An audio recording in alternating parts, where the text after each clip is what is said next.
Movie की start होते ही हमें एक जेल दिखाई जाती है जहाँ पर एक प्रिजनर यानी एक कैदी को चेन से बांधा गया था। तभी जेल के कुछ सोल्जर्स वहाँ आकर जेल खोलकर उस प्रिजनर को घसीटते हुए जेल के ऊपर एक बालकनी में ले जाते हैं, जहाँ पर सिटी के लोग चिल्लाते हुए और गुस्से में इस आदमी को किलर, बीस्ट यानी दरिंदा कहते हुए नजर आते हैं। तब जेलर गार्ड को सजा का ऐलान सुनाने को कहता है। गार्ड सबके सामने कहता है कि 2 दिन बाद कोर्ट ने इस कैदी को फांसी की सजा सुनाई है, लेकिन फांसी देने से पहले जल्लाद इसे सूली पर लटकाएगा और उसके हाथ पैर तोड़ देगा। ये सुनकर सारे लोग एक्साइटेड होते हुए काफी खुश हो जाते हैं और अब जानेंगे इस कैदी के बारे में कि आखिर ये है कौन और कैदी कैसे बना।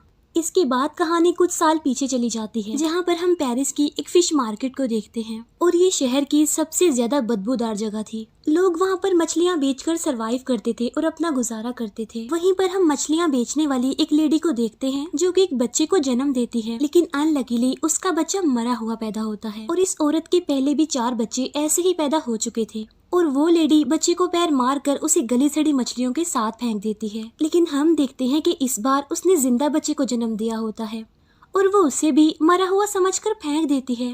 अब मछलियों की स्मेल सूंघकर वो बच्चा रोने लगता है और वहाँ पर जितने भी लोग मौजूद होते हैं वो सब उस बच्चे को देख लेते हैं। ये देखकर वो लोग उसकी माँ को बुरा भला कहने लगते हैं और ये बच्चा कोई और नहीं बल्कि वही है जिसे फांसी होगी 2 दिन बाद। इस प्रिजनर का नाम जीन था, जिसके पास 2 खास किस्म की एबिलिटीज थी। पहली ये कि उसकी सूंघने की एबिलिटी काफी तेज थी और दूसरी ये कि जो कोई भी जीन को खुद से दूर करता था तो किसी न किसी तरह उस पर्सन की मौत हो जाती थी, जैसा कि उसकी माँ ने उसे पैदा करते ही खुद से दूर कर दिया यानी उसे फेंक दिया, इसीलिए उसकी मदर को फांसी हो जाती है। मीनवाइल जीन को एक लेडी गुलाउट के ऑर्फनेज में भेज दिया जाता है और गुलाउट असल में पैसों के लिए ही बच्चों को पालती थी। ऑर्फनेज में कुछ बच्चों को डर होता है कि जीन के आने से कहीं उनकी जगह न चली जाए, इसीलिए वो जीन को मारने की कोशिश करते हैं, लेकिन गुलाउट जीन को बचा लेती है और वो उन बच्चों को काफी मारती है।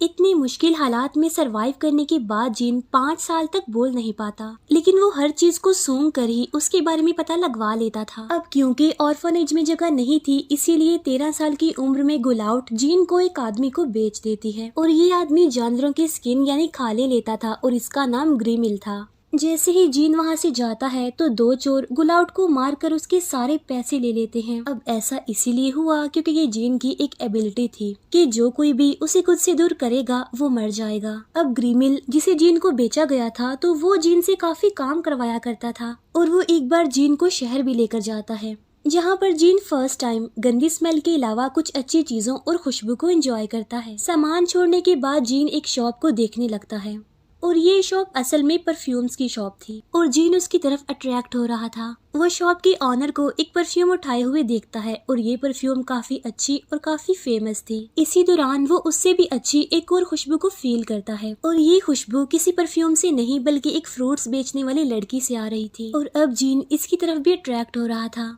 तो वो लड़की जीन को भूखा समझकर उसे कुछ फ्रूट देती है, लेकिन वो उस लड़की का हाथ पकड़ लेता है, जिसे देखकर वो लड़की डर जाती है और वहाँ से भाग जाती है। अब जीन अपनी सूंघने की एबिलिटी से इस लड़की को ढूंढ लेता है और वो चुपके से उस लड़की के पीछे जाकर बैठ जाता है।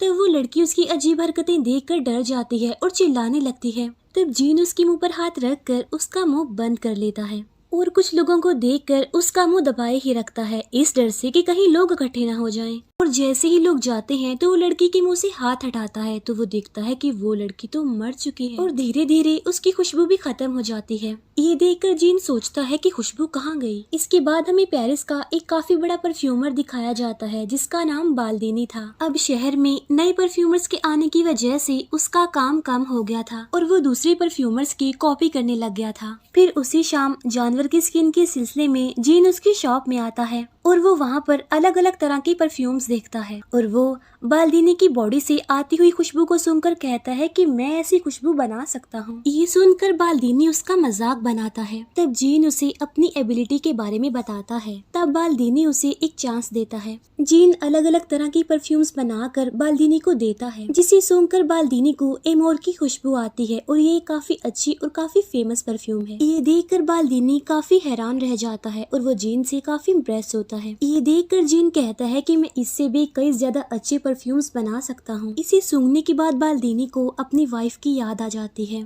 फिर बाल्दीनी जीन को उसके मालिक यानी ग्रीमिल से खरीद लेता है। उसी रात ग्रीमिल शराब के नशे में एक नदी में गिरने की वजह से मर जाता है और ये सब भी जीन की एबिलिटी की वजह से हुआ, यानी ग्रीमिल ने उसे खुद से दूर कर दिया तो इसीलिए वो मर गया। जीन की वजह से बाल्दीनी और उसके परफ्यूम्स पूरे पेरिस में काफी फेमस हो गए थे और वो जीन को भी अपने परफ्यूम्स बनाने के तरीके सिखाता। वो जीन को बताता है कि हर एक परफ्यूम के 3 सेट होते हैं और एक सेट में 4 अलग अलग परफ्यूम्स होते हैं, यानी टोटल 12 परफ्यूम्स होते हैं और इन 12 के 12 परफ्यूम्स को कोई भी इजीली पहचान सकता है।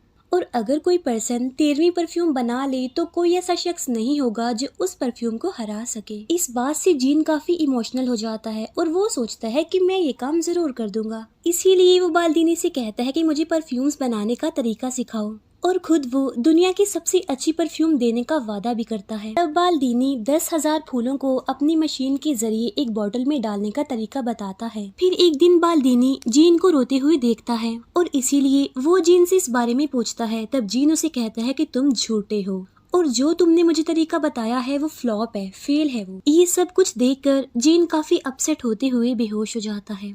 अब बाल्दीनी जीन के बीमार होने की वजह से काफी परेशान हो जाता है कि कहीं उसकी फेम यानी उसकी शोहरत न चली जाए। फिर जीन बाल्दीनी से कई और नए तरीकों के बारे में पूछता है। तब बाल्दीनी उसे जानवरों के फैट से खुशबू निकालने का तरीका बताता है और उसे एक जगह ग्रास जाने का कहता है, जिसके बदले में जीन उसे 1000 फार्मूलाज लेता है। फिर बाल्दीनी जीन को वहाँ से भेज देता है और अब क्योंकि बाल्दीनी ने जीन को खुद से दूर किया था तो उसी दिन उसका घर टूट जाता है, जिसकी वजह से बाल्दीनी की मौत हो जाती है। ग्रास जाते हुए फर्स्ट टाइम जीन को आजादी का एहसास होता है। वो सोचता है कि मैं किसी का गुलाम नहीं हूँ, मैं अपने फैसले खुद लेना जानता हूँ। अब यहाँ पर ग्रास जाने के 2 रास्ते होते हैं, एक तो गाँव से जाता है और दूसरा पहाड़ों से जाता है। तब जीन पहाड़ों वाले रास्ते को चूज करके वहीं से जाने लगता है। रास्ते में उसे एक केव भी मिलती है जहाँ पर वो आराम करने के लिए कुछ देर रुक जाता है। वो वहाँ पर सुकून से सो जाता है और काफी ज्यादा दिन वो वहाँ पर स्पेंड करता है। फिर एक दिन वो उसी फ्रूट्स वाली लड़की का सपना देखता है और तब जीन जल्दी से घबराकर उठ जाता है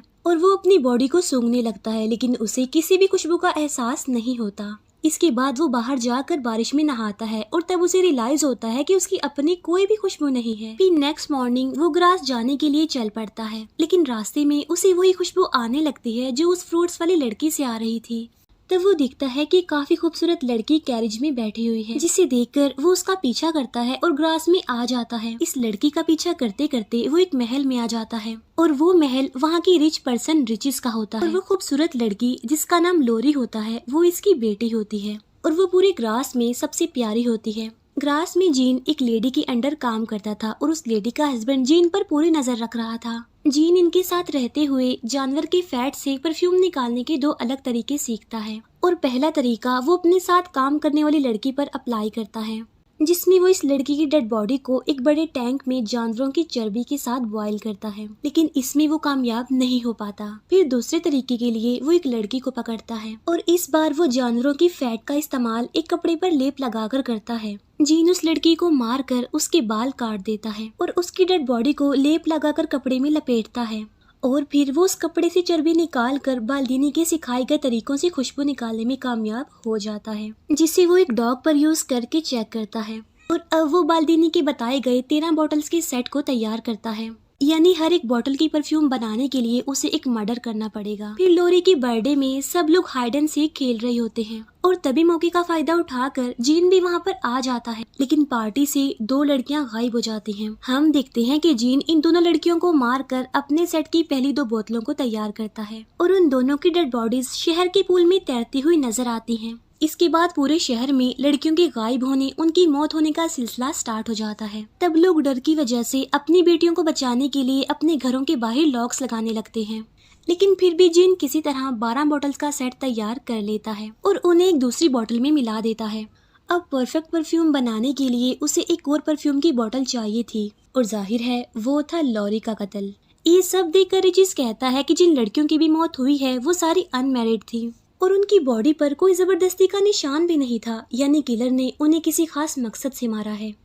फिर इसके बाद सब लोग हेल्प के लिए चर्च जाते हैं। चर्च के फादर उनकी हेल्प करने के लिए तैयार हो जाते हैं। वहाँ एक आदमी आकर ये न्यूज सुनाता है कि वो किलर पकड़ा गया है और ये खबर सुनकर वहाँ पर मौजूद सब लोग काफी खुश हो जाते हैं। लेकिन रिचिस को इस न्यूज पर यकीन नहीं आ रहा था और वो अपनी बेटी लॉरी के लिए काफी वरिड था। इसीलिए वो ग्रास छोड़ने का फैसला करता है और अगले ही दिन अपनी बेटी को लेकर वहाँ से चला जाता है। तब जीन शहर से जाते हुए लॉरी की खुशबू को फील करता है। वो उनका पीछा करता है और अपनी सूंघने की एबिलिटी से उन्हें ढूंढ लेता है। दूसरी तरफ वो डॉग एक लड़की के कपड़ों और बालों को जीन के कमरे से निकालता है, जिसे वो आदमी देख लेता है जिसके अंडर जीन काम करता था। तब पुलिस की इन्वेस्टिगेशन पर बाकी लड़कियों के कपड़े और बाल भी मिल जाते हैं। रिचीज अपनी बेटी लॉरी के साथ एक होटल में स्टे करता है, जहाँ पर वो अपनी बेटी के रूम की चाबी अपने कमरे में ही रखता है। लेकिन जीन उसके कमरे से वो चाबी ले लेता है और इसके बाद वो सीधा लॉरी के रूम में जाता है। फिर अगले दिन रिचीज लॉरी के रूम में जाता है और वो अपनी बेटी की डेड बॉडी देखकर काफी दुखी हो जाता है और रोने लगता है। और अब जीन 13वीं बोतल भी बनाने में कामयाब हो जाता है और उसे फाइनल बोतल में मिला देता है। इसके बाद पुलिस वहाँ पर आकर उसे पकड़ लेती है और फिर कहानी 2 दिन बाद होने वाली फांसी से शुरू होती है।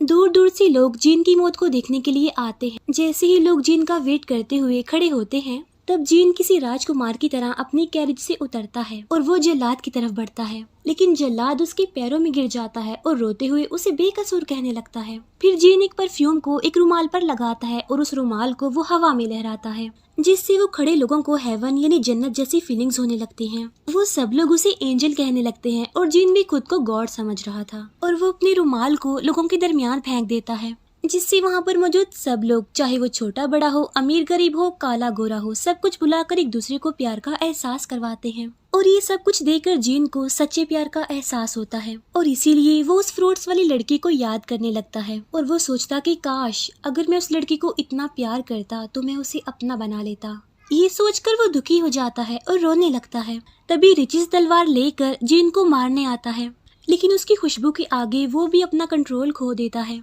और वो अपने घुटनों के बल गिरकर उससे माफी मांगता है। तब जीन को अपनी गलतियों का एहसास होता है और वो वहाँ से चला जाता है। फिर थोड़ी देर बाद सारे लोगों से परफ्यूम का असर खत्म हो जाता है।